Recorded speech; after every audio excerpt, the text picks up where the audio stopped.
দোয়া কবুলের সময়গুলো শুনে নেন। রাতের শেষ অংশে দোয়া কবুল হয়। বৃষ্টি পড়ছে, বৃষ্টি, দোয়া করলে দোয়া কবুল হয়। আজান হচ্ছে, আজান, আজানের উত্তর দেন, উত্তর দেওয়ার পরে আজানের দোয়া পড়েন, তারপরে রাসূলের প্রতি দরুদ পড়েন সাল্লাল্লাহু আলাইহি ওয়াসাল্লাম, হাত উঠে দোয়া করেন, দোয়া কবুল হয়ে যাবে ইনশাআল্লাহ। আজান হয়েছে, ইকামত হবে, আজান ইকামতের মাঝখানে একটা সময় আছে না, এই সময় দোয়া করেন, দোয়া কবুল হয়ে যাবে ইনশাআল্লাহ। সুন্দর করে ওযু করেন, ওযু করে হাতটা তুলে দোয়া করেন, দোয়া কবুল হয়ে যাবে ইনশাআল্লাহ। 2 রাকাত নামাজ পড়েন, 2 রাকাত নামাজে মনোযোগ ঠিক রাখার চেষ্টা করেন, নামাজ শেষে হাত তুলে দোয়া করেন, দোয়া কবুল হয়ে যাবে ইনশাআল্লাহ। আপনি কোনো ভালো কাজ করেছেন, গোপনে দান করেছেন বা কোনো দান সাদাকা করেছেন, ভালো কাজ করেছেন, কেউ দেখে নাই, আল্লাহ দেখেছেন, এই কাজটাকে ওসিলা করে দোয়া করেন, দোয়া কবুল হয়ে যাবে ইনশাআল্লাহ। করা যাবে? আরেকটা বড় অস্ত্র বলে দিচ্ছি, নামাজের সেজদায় যখন আপনার মাথা আপনার সবচেয়ে উঁচু জায়গাটা সবচেয়ে নিচু জায়গায় লাগিয়েছেন, আল্লাহর সামনে নত করেছেন, এই সেজদায় তাসবিহ পাঠ করেন, সুবহানা রাব্বিয়াল আ'লা, অথবা সুবহানাকা আল্লাহুম্মা রাব্বানা ওয়া বিহামদিকা আল্লাহুম্মা ইগফিরলি, অথবা সুবহুন কুদ্দুসুন রাব্বুল মালাইকাতি ওয়ার রূহ পাঠ করেন, করার পর দোয়া করেন। সেজদায় যে দোয়াই করবেন ইনশাআল্লাহ কবুল হয়ে যাবে। সেজদায় যে দোয়াই করবেন ইনশাআল্লাহ কবুল হয়ে যাবে। বলেন সুবহানাল্লাহ। নবী সাল্লাল্লাহু আলাইহি ওয়াসাল্লাম বলেছেন, বান্দা সেজদায় আল্লাহর যতটা কাছে থাকে অন্য কোনো সময় এত কাছে যেতে পারবে না। আর আমরা কি করে টুক করে সেজদা দিয়ে টুক করে উঠে যাই, একটা দোয়া করার সুযোগ পাই না, চান্সও দেই না। সেজদায় দোয়া কবুল হয়, প্রত্যেকটা সেজদায় একটা করে দোয়া করেন না, একটা করে দোয়া করেন। আরবিতে দোয়া করতে বলে সবচেয়ে ভালো, যেগুলো কোরআন এবং সুন্নাহ থেকে সাব্যস্ত।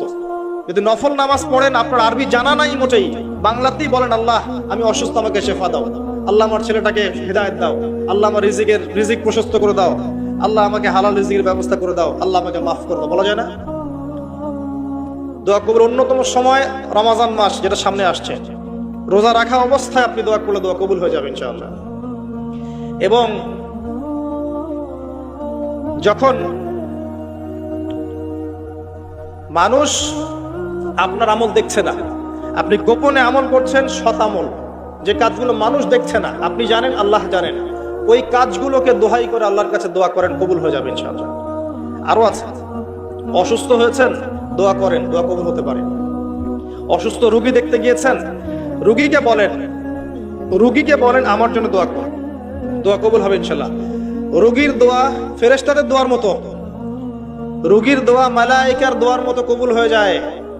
দোয়া কবুল করতে হলে বেশি বেশি দরুদ পড়েন, ইনশাআল্লাহ দোয়া কবুল হয়ে যাবে। ওই সাহাবীর কথা বলছিলাম, তিনি বলছেন, ইয়া রাসূলুল্লাহ, আমি দোয়ায় কতটুকু দরুদ পড়ব? নবীজি বলছেন, তোমার যতটুকু ইচ্ছা। সাহাবী বলছেন, আমি কি 4 ভাগের 1 ভাগ করব? নবীজি বললেন, তোমার যতটুকু ইচ্ছা, বাড়াতে পারলে ভালো হয়। সে বলছে, আমি কি তাহলে অর্ধেক দরুদ পড়ব? নবীজি বললেন, তোমার ইখতিয়ার, যদি বাড়াতে পারো খায়ের। সবশেষে সাহাবী বলছেন, আমি কি পুরোটা সময় দরুদ পড়ব? নবীজি বলছেন, তাহলে তোমার কোনো দুশ্চিন্তা থাকবে না, তোমার কোনো টেনশন থাকবে না, তোমার সবকিছু ক্লিয়ার, ইহকাল পরকালের সব দায়িত্ব আল্লাহ নিয়ে নেবেন। একটা কালিমা আছে, সকালে এবং সন্ধ্যায় 7 বার করে পড়লে আল্লাহ পাক ওই ব্যক্তির দুনিয়া আখিরাতের সমস্ত দায়িত্ব নিয়ে নেবেন ইনশাআল্লাহ তাআলা। বলে দেব সেটা কি? হাসবি আল্লাহ লা ইলাহা ইল্লাহু আলাইহি তাওয়াক্কালতু ওয়া হুয়া রাব্বুল আরশিল আযীম। কোন সূরায় আছে এটা? কে বলতে পারবেন? একজন আলেম একজন বলেছেন, আমি জেনারেলদের কাছ থেকে উত্তর চাচ্ছিলাম। কোথায় আছে? হাসবি আল্লাহ লা ইলাহা ইল্লাহু আলাইহি তাওয়াক্কালতু ওয়া হুয়া রাব্বুল আরশিল আযীম। যে সূরা আপনাকে প্রমাণ করে দিবে যে আপনি মুমিন না মুসলিম না মুনাফিক, তার নাম সূরা তাওবা।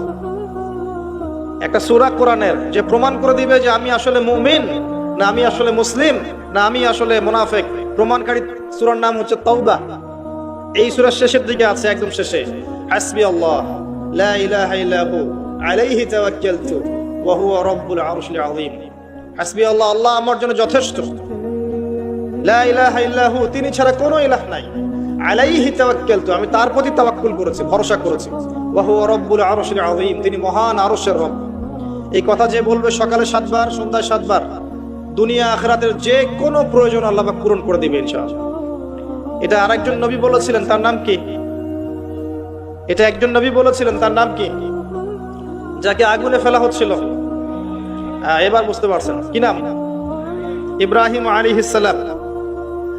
যখন তাকে ফেলা হচ্ছে তখন জিবরাইল আলাইহিস সালাম চলে এসেছেন, এসে বলছেন যে আমার কাছে কি আপনার কোনো প্রয়োজন আছে? আপনি চাইলে আমি এই আগুনের ব্যাপারে আপনাকে হেল্প করতে পারি।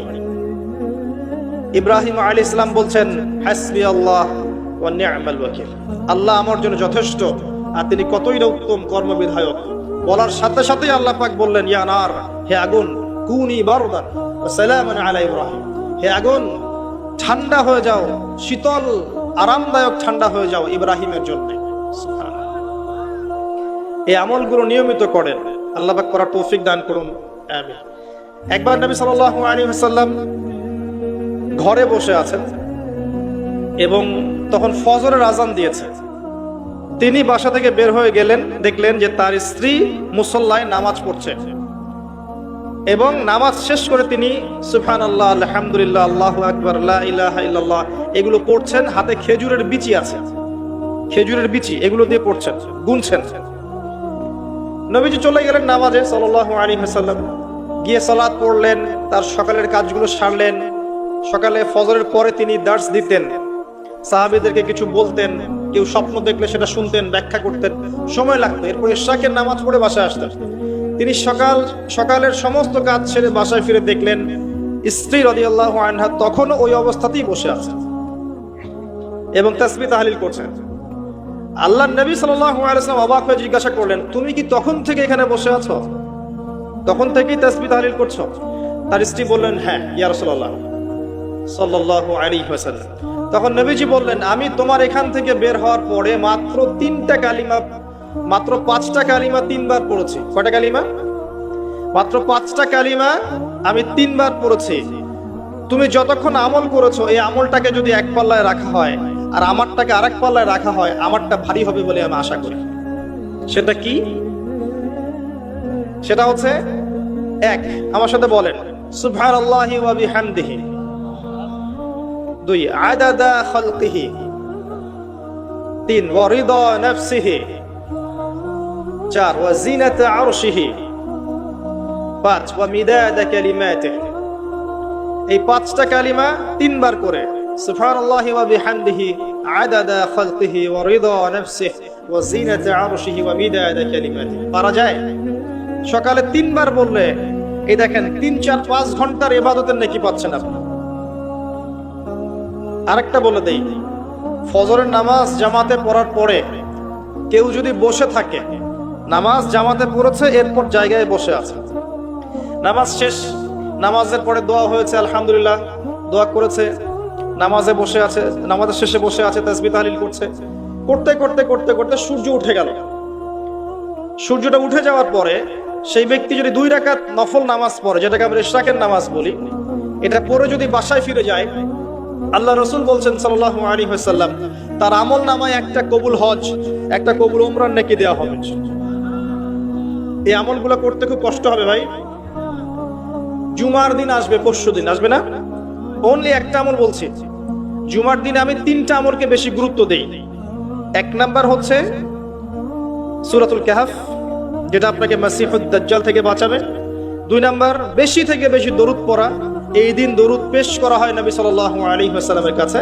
আর 3 নাম্বার এটা যেটা আপনাদেরকে শেয়ার করছি, সেটা হলো আল্লাহ রাসূল সাল্লাল্লাহু আলাইহি ওয়াসাল্লাম বলেছেন কেউ যদি জুমার দিনে সকাল সকাল গোসল করে, আর্লি মর্নিং গোসল করে ফেলে, একদম ফরজ গোসলের মতো, এবার সবচেয়ে উত্তম কাপড়টা পরে, নোংরা কাপড় না, বেস্ট কাপড়টা পরে, আতর খুশবু ব্যবহার করে, সুগন্ধি ইউজ করে, সুগন্ধি ব্যবহার করে সে সকাল সকাল পায়ে হেঁটে মসজিদে যায়, বাহনে চড়ে নয়, পায়ে হেঁটে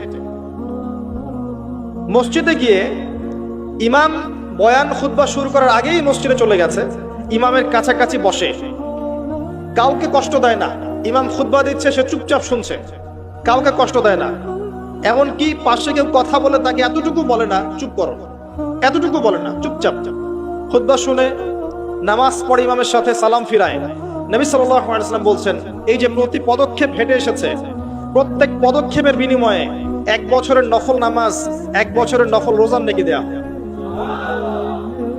এই আমলগুলো খুব সহজে আমরা করতে পারি। আমি শুরু করলাম কিছু আমল দিয়ে, যে আমলগুলো আপনারা নিয়মিত করার চেষ্টা করেন। আল্লাহ পাক আপনাদের সবাইকে তৌফিক এনায়েত করুন, আমিন। আর কিছু কিছু সূরা আছে যেগুলো নিয়মিত পড়তে হয়, যেমন সূরা ফালাক, সূরা নাস, সূরা ইখলাস। সকালে 3 বার, সন্ধ্যায় 3 বার, 3-3-3 9, আবার 3-3-3 9। নবী সাল্লাল্লাহু আলাইহি ওয়াসাল্লাম বলছেন, দৃশ্য অদৃশ্যের যে কোনো অনিষ্ট থেকে আল্লাহ পাক আপনাকে হেফাজত